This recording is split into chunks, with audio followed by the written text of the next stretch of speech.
Hi guys, good morning. So welcome sa Mavsabi Shop. So ayun guys, magte-test tayo ng unit for this morning. So unahin na natin tong ENC G17 Taran Tactical. Okay. So ito siya. Okay. So guys, ang price ito is 4.5. So available siya in G34 and G19. Available din to G17. So metal slide, polymer frame. Okay. So standard G17 to. So pakita ko lang. Okay. So iti-test natin 'yan and ituturo natin yung mga basic na dapat gawin para sa mga bagong unit. Okay? So first, ang gagawin natin is ilulubricate natin yung unit. So ito. So paano ba nilulubricate? Okay? So ikakasa mo. Ito yung lubricant. So guys, ako hindi ko nire-recommend yung ibang mga anong tawag dito? Lubricant. Yung pang airsoft lang yung bilhin nyo guys. Kahit saan store kayo bumili, basta yung pang airsoft. Okay? Kasi may mga effects yan kung gagamit kayo ng ibang lubricant, kasi may mga ibang substance yun na nakakasira doon sa mga internal parts ng airsoft natin. So for the lubricant, bili kayo sa mga airsoft store. Okay? So ito, ipapasok mo dito.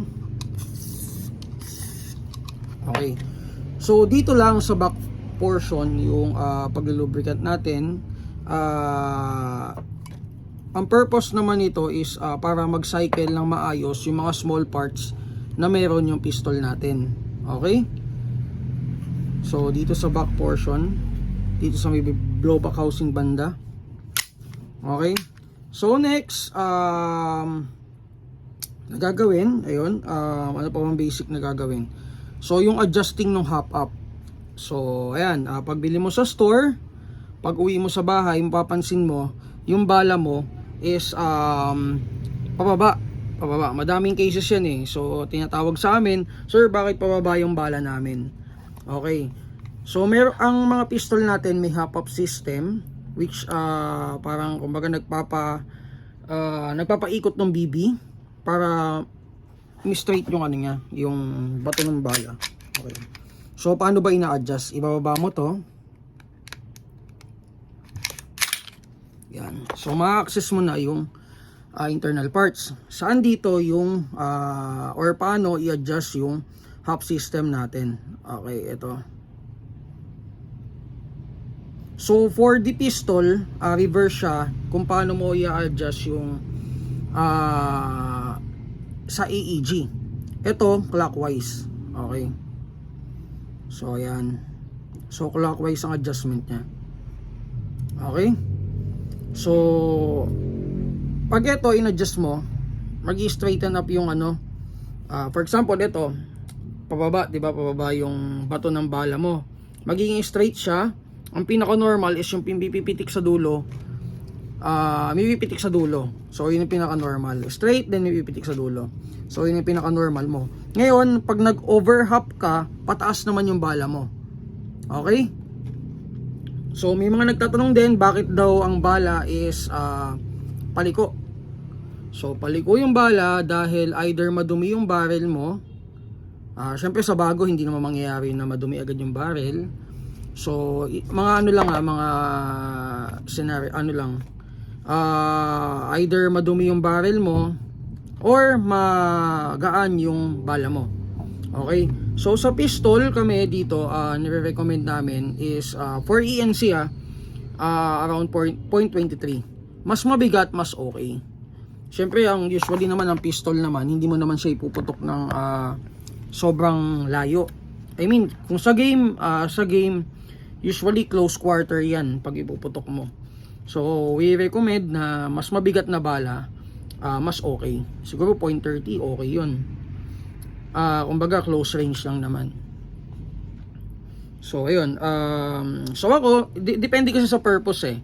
So ako 0.40 sa pistol, since for 10 meters lang naman, pinuputo ko siya nung talagang close quarter na talaga. Okay. So ayun, paano natin siya ibabalik? Okay. So ayan. So i-align mo siya. Okay. So ayan, nakalak na ulit siya. Okay. So yun. So ayun, sa mga naghahanap ng budget meal na unit guys, ito good na goods to. ENC Glock 17 34 and nasa around 4.5 to guys, ulitin ko. 4,500. Okay, so meron siyang kasamang 31 rounder capacity na magazine. Standard version. So meron tayo ditong available sa store, 50 rounder and DRAM magazine. Okay. So parts, yung compatible na parts sa kanya guys, compatible yung WE. Pero pag different brands, yan, ito isa to.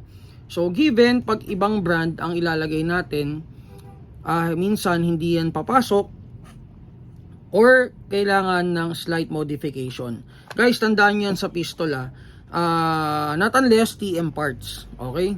So ayan, aminin natin medyo talagang sa pistol talagang minsan ang tawag dito trial and error for the other brands okay, pero sa ENC nozzle yan, minimodify namin yan para pumasok.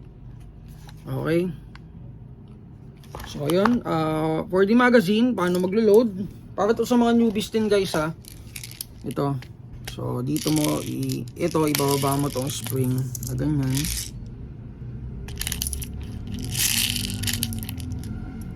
Okay.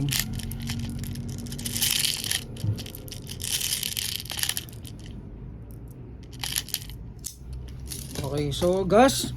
Ayan pala, for the gas guys, kami dito sa store, nire-recommend namin na ano lang na 12 kg lang guys, 12 kg lang. Kasi kumbaga yun lang yung pinaka kumbaga standard pwede naman yung mga 14 kg yung white gas, pero syempre mas mabilis yung wear and tear ng parts. Okay, so okay yun na 14 kg malakas ganyan, pero we have to understand na malakas na pressure mas stressful sa mga internal parts natin, and as well as the kumbaga yung mga outer parts like yung outer barrel yan. So kadalasan yan yung nagiging problema dun sa mas malalakas or mas matataas na pressure ng gas. Okay? So don't get me wrong guys, pwede ang 14 kg pero hindi natin nire-recommend sa mga customer natin. Okay, so 12 kg lang okay na yun. Okay, so lalagyan na natin siya. Ito ang gamit ko ngayong gas is Aim Top green gas, 12 kg lang din to.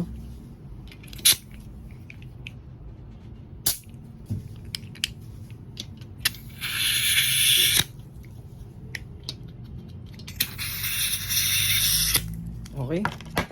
So i-test natin siya. Okay. So sa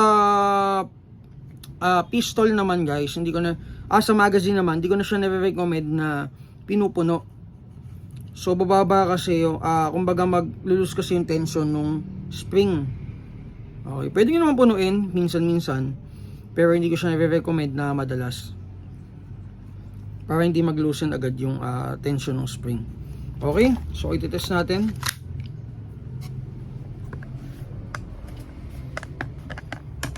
So hindi ko na maibabak yung sa chrono. Teka.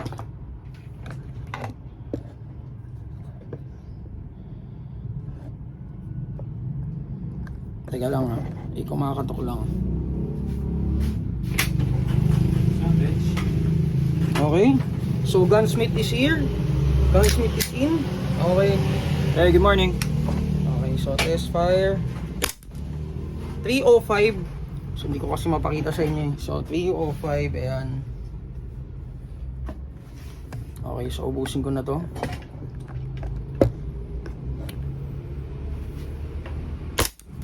.305 again. Teka, tutukan natin sa unit. to. So yun, kaya pa tayo.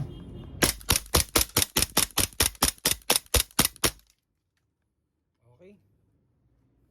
So thank you sa gunsmith natin. Poging-pogi. Pogi ka pa rin. Okay. Kita mo. Magbobolahan kami. Okay, so yun. Thank you kay sir.